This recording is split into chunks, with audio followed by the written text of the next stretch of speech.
Hello മുത്തുമണികളെ, എന്തെല്ലാമാണ് Naomi കേൾക്കുന്നത്. കഴിഞ്ഞ നോമ്പിന് എന്തോരം സക്കാത്താണ് എനിക്ക് കിട്ടിയത്. കാരണം 3 യത്തീം മക്കളെ പോറ്റുന്ന ഉമ്മയായിരുന്ന ഞാൻ. എനിക്ക് പിന്നെ അത് മാത്രമല്ല, എന്റെ അവസാനത്തെ ഭർത്താവിനെ ഞാൻ നെഞ്ചിലേറ്റി ഭയങ്കരമായ സങ്കടത്തിൽ ഒറ്റപ്പെടലിന്റെ വിരഹവേദനയുമായി ഇങ്ങനെ നടക്കുമ്പോൾ എനിക്ക് എത്ര കാക്കച്ചിമാരാണ് പിന്നെ സക്കാത്തൊക്കെ തന്നത്. ഈ ഓരോരോ കാക്കച്ചിമാരെ ഞാൻ അങ്ങോട്ട് വിളിക്കും.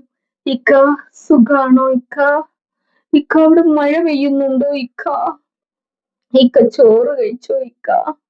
നോമ്പിന്റെ സമയത്ത് ഉച്ചയ്ക്ക് കുറയ്ക്കാൻ കടല മുട്ടായാണോ വാങ്ങാറ് എന്നൊക്കെ ചോദിച്ച് ഞാൻ ഓരോ ഇക്കമാരെയും ഇങ്ങനെ സന്തോഷിപ്പിച്ച് ജീവിക്കുമ്പോ എനിക്ക് ഒരുപാട് ഇക്കമാര് എനിക്ക് സക്കാത്ത് തരുമായിരുന്നു. ഈ വർഷം ഒരു കാലമാടനെ കൊണ്ട് സക്കാത്ത് എനിക്ക് കിട്ടിയിട്ടില്ല. ഞാനിതെങ്ങനെ സഹിക്കും? ഞാൻ ഈ എടുത്ത് തല താഴ്ത്തി തലയിൽ ചവിട്ടി ഒരുത്തീനെ പാതാളത്തിലോട്ടാക്കിയിട്ടുണ്ടായിരുന്നു നമ്മളെ സാജിദ സാജീനെ. ഈ സാജിദ സാജി ഇപ്പൊ അങ്ങോട്ട് പൊന്തയും ചെയ്ത് ലോകത്തിലുള്ള എല്ലാ മനുഷ്യരും ആ സാജിദ സാജിക്ക് സക്കാത്ത് കൊടുത്ത് ഇതെങ്ങനെ ഞാൻ സഹിക്കും മക്കളെ? അപ്പൊ പിന്നെ എനിക്ക് എന്താണ് ഒരു വഴി? എന്റെ കൂടെയുള്ളവൻ കഴിപ്പണം കെട്ടവനാണ് എന്ന് ഞാൻ വരുത്തി തീർക്കണം. ഇത് മാത്രമല്ല, ഇത്രയും നാളും ഞാൻ പറഞ്ഞ ഒരു വലിയ കള്ളം ഞാൻ ഇവിടെ പൊളിക്കുകയാണ്. എന്റെ ഇക്ക തെരുവിൽ ഇങ്ങനെ കുടിച്ചും പെടുത്തും ജീവിച്ചുകൊണ്ടിരുന്ന സമയത്ത് ഞാൻ നന്നാക്കി എന്റെ ഭർത്താവാക്കി മാറ്റിയിട്ടുണ്ടായിരുന്നു. ആ നന്നാക്കിയ ഭർത്താവ് ഇപ്പൊ വീണ്ടും കൂടി തുടങ്ങി. ലഹരിക്കടിമയാണ്.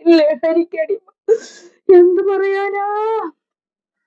അപ്പൊ കളവിന്റെ മറ്റൊരു വെർഷനും പൊളിഞ്ഞു. ലഹരിയുണ്ട്. അപ്പൊ ഒരുപാട് പേര് ആ മക്കൾക്ക് എന്ന് പറഞ്ഞുകൊണ്ട് സക്കാത്ത് കൊടുക്കുന്ന എല്ലാരും ഇനിയും കൊടുക്കണം. എന്തിനാണെന്നറിയാമോ? ഈ കാക്കയ്ക്ക് ഇനിയും ജോലി ചെയ്യാതെ ഒരുപാട് ലഹരി അങ്ങ് അണ്ണാക്കിലോട്ട് തിരികെ കയറ്റാൻ വേണ്ടിയിട്ട് ഒരുപാട് പേര് ഇനിയും ഒരുപാട് സമ്പാദ്യം ഈ പാവം പിടിച്ച ഉമ്മയ്ക്ക് കൊടുക്കണം. മക്കളെ കൊടുക്കണം.